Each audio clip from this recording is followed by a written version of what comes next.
కులమతాలకు అతీతంగా ప్రజల సమస్యల పరిష్కారానికి వంగవీటి మోహన్ రంగా కృషి చేశారని కాకినాడ సిటీ మాజీ ఎమ్మెల్యే ద్వారంపూడి చంద్రశేఖర్ రెడ్డి అన్నారు. కాకినాడలో శారదమ్మ గుడి వద్ద వంగవీటి మోహన్ రంగా జయంతి సందర్భంగా రంగా విగ్రహానికి పూలమాలలు వేసి నివాళులర్పించారు. అనంతరం ఆయన మాట్లాడుతూ కులమతాలకు అతీతంగా అన్ని వర్గాల ప్రజలు తన తండ్రిని ఆరాధించడం సంతోషంగా ఉందన్నారు. పేదల కోసమే ఆయన పనిచేశారని, అందుకే ప్రజల గుండెల్లో ఆయన నిలిచిపోయారని పేర్కొన్నారు.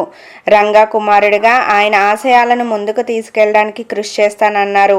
ఈ కార్యక్రమంలో మాజీ కౌడా చైర్మన్ రాగిరెడ్డి చంద్రకళ దీప్తి, సిటీ అధ్యక్షురాలు Sunkara Sivaprasanna, YCP party SC cell అధ్యక్షులు బల్లా సూరిబాబు, కార్యదర్శి అదృష్ట దీపక్, వినోద్, మాజీ కార్పొరేటర్ జేడి పవన్ కుమార్ తదితరులు పాల్గొన్నారు.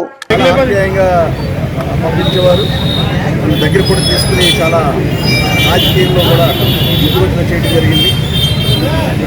అప్పుడు స్టేట్ యూత్ జాయింట్ సెక్రటరీగా కూడా నాకు పదవి పెంచే బాధ్యత కూడా తీసుకుని స్టేట్ యూత్లో నాకు అప్పుడు సుధీర్ కుమార్ గారు ఉన్నప్పుడు స్టేట్ యూత్లో కూడా నాకు జాయింట్ సెక్రటరీ పదవి ఇవ్వడం జరిగింది.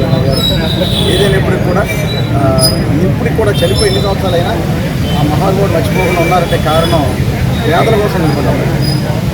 విజయవాడలో కానీ చుట్టుపక్కల ప్రాంతాల్లో పేదవాడికి కష్టం వచ్చిందంటే వెంటనే వెళ్ళి వాళ్ళు ఆదుకునే పరిస్థితి. ఆయన బాటలో మేము అందరూ నడుస్తున్నాం. ఈరోజు కూడా రంగా గారిని ఆదర్శంగా తీసుకుని నేను అటువంటి మహానుభావుడు విగ్రహం ఇక్కడ పెట్టాలని పెద్దలు కూడా అడుగుతారు. కానీ కొన్ని అనివార్య కారణంలో పెట్టలేకపోయారు.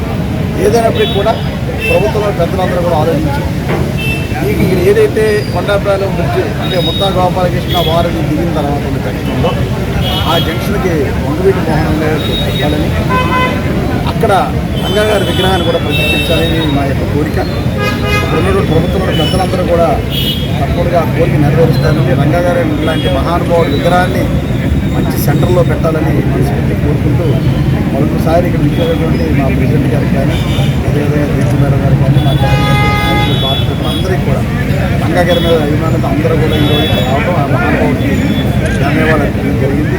ఏదైనప్పుడు కూడా రంగా గారి ఆశయాల కోసం ఎప్పుడు పనిచేస్తామని మనస్ఫూర్తి. ఓకే.